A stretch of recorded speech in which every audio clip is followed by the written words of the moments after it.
चलें बेटा देखें ज़रा इसमें, ये इसका ना ये एयरप्लेन मोड पे लगा के फिर चलें कल से इंशाल्लाह से।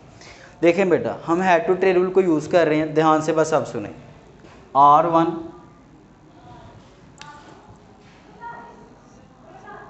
प्लस ये जो D है डिस्टेंस, उसको मैं किस वेक्टर का नाम दे रहा हूँ? R का नाम दे रहा हूँ। किसका नाम दे रहा हूँ? R का। R1 प्लस R इक्वल होता है किसके? रिजल्टेंट के, है कि नहीं? तो इक्वल होगा किसके? R2 के। क्लियर होगा कि नहीं? हमें फाइंड क्या करना है? हमें ये R फाइंड करना है। R को इधर रहने, ये R1 को उधर शिफ्ट करें तो ये क्या बन जाएगा?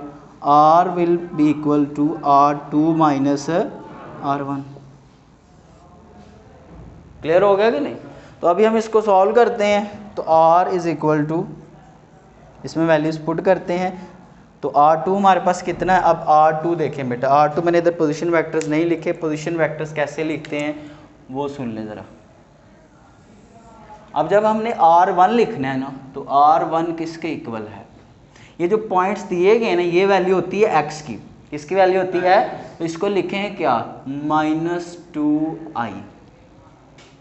इस तरह पोजीशन वेक्टर लिखते हैं। और ये वैल्यू किसकी होती है? y की, -3j। ये है हमारे पास पोजीशन वेक्टर R1। समझ आ गई? इसी तरह हम R2 पोजीशन वेक्टर भी लिख लेते हैं, तो वो ये बन रहा है, उसके भी हमें पॉइंट्स का पता है। तो R2 हमारे पास क्या है? क्या है भाई? 3 है उसका, 3i प्लस 9j। ये बात समझ आ रही है? ये हमने दोनों पोजीशन वेक्टर्स लिख लिए। अब इसके बाद अब हमारे पास दोनों पोजीशन वेक्टर्स हैं, तो इनकी वैल्यूज़ भी इधर पुट कर लेते हैं। तो हमारे पास R तो पहले फाइंड करें ना, तो R हमारे पास क्या बन गया? देखें जी, R2 की वैल्यू है हमारे पास 3i प्लस 9j, और बीच में आगे क्या आ रहा है? माइनस आ रहा है, माइनस R1 बेटा हमारे पास क्या है? अब माइनस है तो अंदर वाले साइन क्या हो जाएंगे? प्लस हो जाएंगे, यानी कि चेंज हो जाएंगे। 2i plus 3j। पॉइंट समझ आया? नहीं, उसको नहीं पता लगा, नहीं ना पता लगा।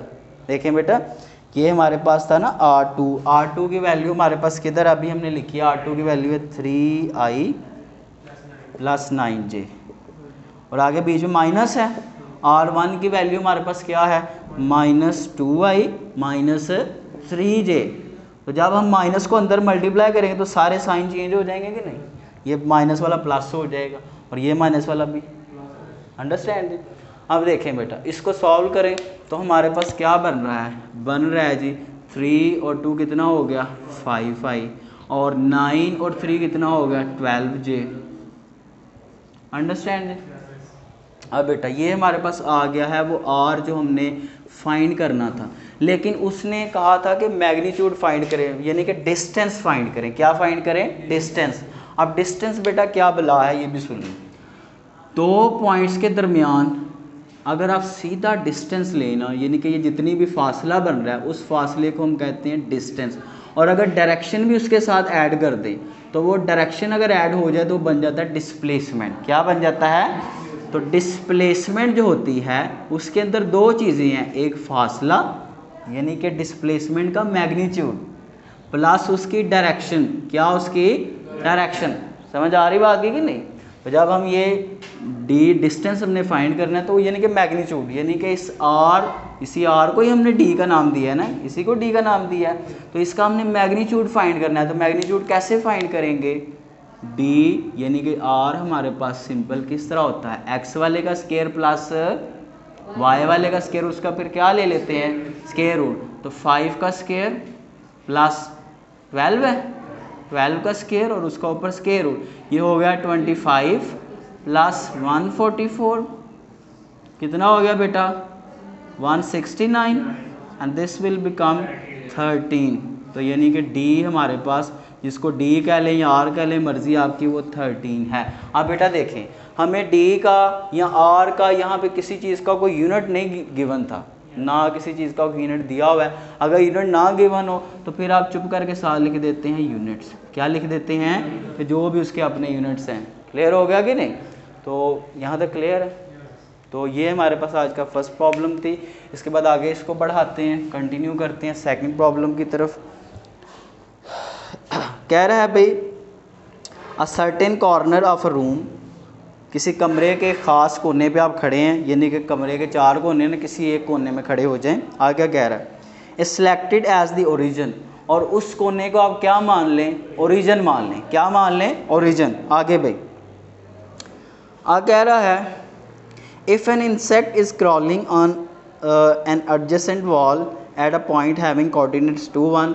अब सपोज आप इस कॉर्नर में खड़े हैं और उसकी साइड पे जो दीवार है ये ले लें, इस दीवार के ऊपर कहीं कोई इंसेक्ट यहाँ से यहाँ कहीं वो चल रहा है, दीवार के ऊपर रेंग रहा है, ठीक है।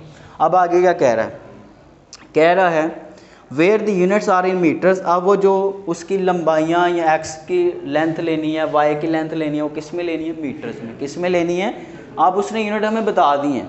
क्लियर हो गया कि जैसे पीछे नहीं था पता। What is the distance of the insect from the corner of the room. बताएं कि वो जो आपका कीड़ा मकोड़ा है वो उस ओरिजिन से, कॉर्नर से कितना दूर है, एक्स पे कितना है, वाई पे कितना, डिस्टेंस कितना टोटल उसका बन रहा है। तो अभी हम फाइंड करते हैं, बड़ा आसान है बेटा, देखें ज़रा। ये ऐसे ही है जैसे कि आप कहीं एक्स वाई कोऑर्डिनेट में खड़े हैं। आपके एग्जाम्पल को मैं एक्स वाई यानी कि वाइट बोर्ड के ऊपर समझाने की कोशिश करता हूँ। यहाँ कहीं कोई वो कीड़ा मकोड़ा है, ठीक है कि नहीं। अब इसको आपने फाइंड करना है कि इसकी पोजीशन क्या है, कहाँ पर है ये, ओरिजिन के हिसाब से ये कहाँ पर लोकेट कर रहा है, कहाँ पे पड़ा हुआ है ये, कहाँ ये रेंग रहा है। तो अब हम फाइंड करेंगे। तो अब उसने ये बता दिया कि ये कीड़ा जहाँ पे चल रहा है, ये इंसेक्ट जो है, वहाँ पे इसके जो कोऑर्डिनेट्स हैं वो क्या है, 2, 1 है। क्या है, इसका मतलब कि x के ऊपर वो 2 गया है और y के ऊपर वो 1 गया है। समझ आ गई कि नहीं। चलो ठीक है फिर, ठीक है। अब देखिए बेटा, अब हमने ये फाइंड करना है कि ओरिजिन से ये पॉइंट कितना दूर है, डिस्टेंस फाइंड करना है इस इंसेक्ट का। तो वो डिस्टेंस हमें ये पोजीशन वेक्टर ही बताएगा ना कि ये कितना दूर है। अब ये पॉइंट की पोजीशन कि ये कहाँ पर है, पॉइंट की बजाय यहाँ उसने इंसेक्ट का नाम दे दिया, तो उसके लिए फिर हम ये पोजीशन वेक्टर यूज़ करेंगे। क्या यूज़ करेंगे, पोजीशन वेक्टर ही बताता है कि आपका वो कोई ऑब्जेक्ट या पॉइंट जो है वो ओरिजिन से कहाँ पर लोकेट कर रहा है। अब पोजीशन वेक्टर सपोज हमारे पास क्या है, आर है। क्या है, आर। अब आगे बढ़ते हैं ज़रा। तो डाटा हमारे पास 2.2 है। डाटा ये है कि हमें जो P पॉइंट गिवन है, जो इंसेक्ट जहाँ पे भी है सपोज वो P पॉइंट पे है, वो क्या है, 2, 1 गिवन है। क्या है, 2, 1। और हमें क्या फाइंड करना है, इंसेक्ट का जो डिस्टेंस है ओरिजिन से, या आप सिंपल R कह लें, हमें वो फाइंड करना है। बात समझ आ रही है कि नहीं। तो हम क्या करेंगे, सबसे पहले solution, we will draw position vector. हम सबसे पहले पोजीशन वेक्टर ड्रा करेंगे और पोजीशन वेक्टर को हमने क्या नाम दिया है, आर का नाम दिया है। आप पोजीशन वेक्टर कैसे लिखते हैं, अभी मैंने सिखाया था आपको कि आप पोजीशन वेक्टर बेटा इस तरह से लिखते हैं। जो आपको पॉइंट गिवन होता है उसमें फर्स्ट वैल्यू किसकी होती है, एक्स की, तो उसको लिख देते हैं 2i। एक्स के लिए हम आई यूनिट वेक्टर यूज़ करते हैं। और दूसरी वैल्यू किसकी होती है बेटा, y की, तो वो लिख देंगे आप yj। समझ आ गई। अब हमारे पास ये तो वेक्टर फॉर्म में तो r पता लग रहा है, लेकिन हमें डिस्टेंस वो फाइंड करना है कि ये कहाँ पे लोकेट कर रहा है। तो कैसे करेंगे बेटा, यानी कि r का मैग्नीट्यूड फाइंड करना है। क्या फाइंड करना है, r का मैग्नीट्यूड। तो वो कैसे, आपको पता ही है, इसका स्केयर प्लस y वाले का क्या 1 है, मैंने वो y लिख दिया, 1 का स्केयर, और उसका फिर ऊपर अंडर रूट। पोजीशन वेक्टर का मैग्नीट्यूड वहाँ निकालने का मैंने फॉर्मूला लिखवाया था। ये 2 को एक्सिस में ये होता है, 3 एक्सिस में मैंने वहाँ लिखवाया था। ठीक, अब बेटा पता है ना इसका, ये लिखवा दूँ कि एज आर किसके इक्वल होता है, एक्स का स्केयर प्लस वाई का स्केयर। ये फॉर्मूला था हमारे पास। तो ये एक्स की वैल्यू है वाई की, तो 2 का स्केयर कितना हो गया 4, 1 का स्केयर कितना हो गया 1, तो ये कितना हो गया अंडर रूट 5। और जब अंडर रूट 5 लेंगे तो क्या आएगा, 2 आएगा, 2.2 आएगा। क्या आएगा, 2.2। यानी कि वो जो इंसेक्ट है वो ओरिजिन से इतने फासले पर है। क्लियर होगी बेटा बात? आगे ज़रा तीसरा भी कर लेते हैं, फिर इसको ख़त्म करते हैं। अभी किसका लेक्चर है? टीचर इस्लामिया वाले का लेक्चर है। चलें आप बस आखिरी देख लें, फिर मैं करवा के फिर जाता हूँ। ये आखिरी है भाई, what is the unit vector in the direction of A. के डाटा हमारे पास क्या है कि अगर हमारे पास एक ए वेक्टर है, वो वेक्टर क्या है हमारे पास 4i + 3j, ये हमारे पास एक वेक्टर है। अब ए की डायरेक्शन शो करने के लिए ज़ाहिर हम एक यूनिट वेक्टर ही यूज़ करेंगे ना। वो जो यूनिट वेक्टर है ए की डायरेक्शन शो करने के लिए उसकी क्या वैल्यू है, वो क्या है, वो आपने निकाल के बताना है। क्लियर हो गया कि नहीं? अब आप जानते हैं, एज वी नो लिख लीजिएगा कि ए यूनिट वेक्टर जो होता है वो किसके इक्वल होता है? Vector A over magnitude of A, है कि नहीं बेटा? तो आप देखें, मैग्नीट्यूड ऑफ ए फाइंड कर लें तो वो किसके इक्वल है? एक्स का स्क्वायर प्लस तो 4 का स्क्वायर प्लस 3 का स्क्वायर, ये कितना हो गया? 16 + 9 तो कितना हो गया? 25। तो कितना आ जाएगा? 5 आ जाएगा। अब इस फार्मूले में पुट करें ज़रा, वेक्टर ए की क्या वैल्यू है? 4i + 3j और डिवाइड किससे हो रहा है? 5 से। यही आपका आंसर है। क्लियर हो गया कि नहीं? चलें शाबाश, इन तीनों को अब नोट कर लें। कल के लिए आपने ये क्वेश्चन जो मैंने ऊपर लिखवा दिया है और ये जो मैंने 3 प्रॉब्लम्स करवा दी, यही आपका बेटा कल के लिए काम है। अपना ख्याल रखें जी, अल्लाह हाफिज़। चलो इसको बंद कर दो।